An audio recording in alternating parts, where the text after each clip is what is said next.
Welcome back, America. I'm Hugh Hewitt. One of our great sponsors is the American Legislative Exchange Council. Jonathan Williams is their CEO, chief economist as well. Jonathan, welcome.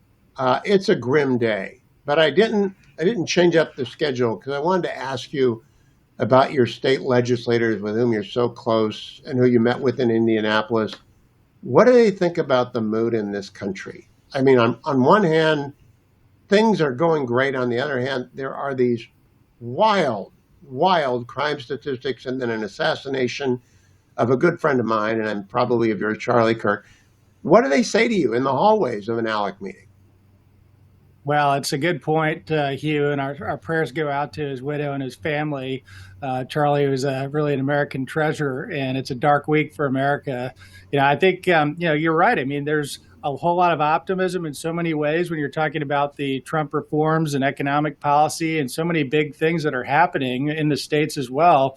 But we've got some big unresolved problems as a country that we need to address, such as, I mean, this is a brutal reminder that there's real good and real evil in this world and in the United States, and that Americans need to take it more seriously to address our political or policy differences in a civil, constructive way that Charlie Kirk always went out and did and met with the other side and shook their hands.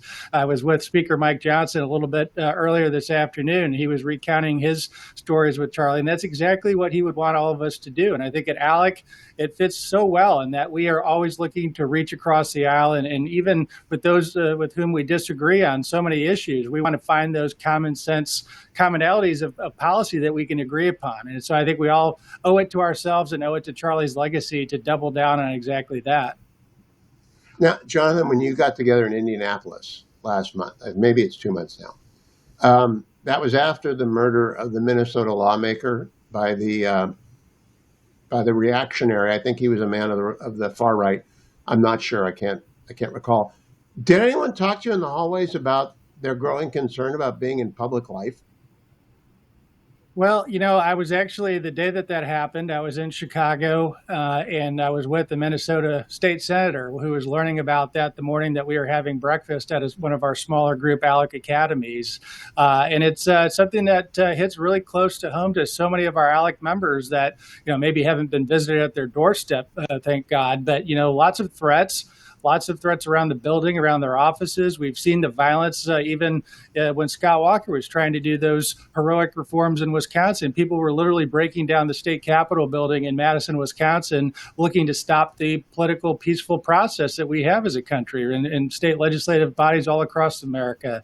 And so I do think there's going to be a revisiting of certainly security measures around state capitals as a result. But just overall, I mean, I think that this is something that we need to address. Right, left, we have to get together and agree to disagree when it comes to policy, but always do it in an agreeable, civil way. Now, this comes against the backdrop of the murder in Charlotte. So I am curious, does ALEC do crime and punishment? Do you folks dive into the prison systems and cash bail and issues like that? Normally, you're an economics driven, education reform driven. The American Legislative Exchange Council is nonpartisan. Democrats and Republicans can belong to it. If you want to know what's going on in the states, sign up for their newsletter, alec.org/Hugh. But does ALEC do crime and punishment, Jonathan?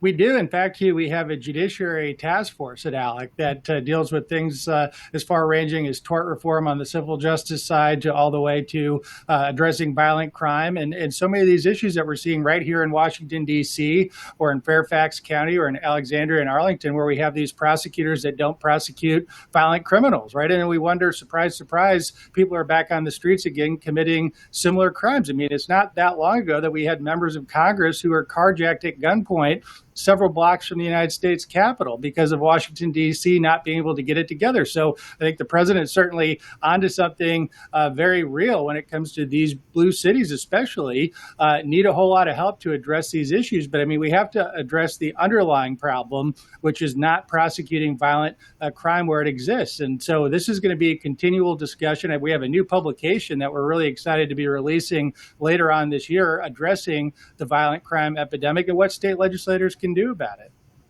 Oh, I'm looking forward to that. Last, very quickly, Jonathan, how about mental health and institutions to deal with the mentally unstable? Does ALEC, that's a difficult problem. Have you done that one yet? We have a mental health working group where we convene at Indianapolis this summer and at annual meetings throughout the last number of years to tackle that issue. And frankly, it's been one that maybe on the right they haven't spent enough attention talking about. We at ALEC have tried to raise the awareness on that issue because it's a huge factor as part of this, Hugh. Thank you for doing that. Boy, ALEC does great work.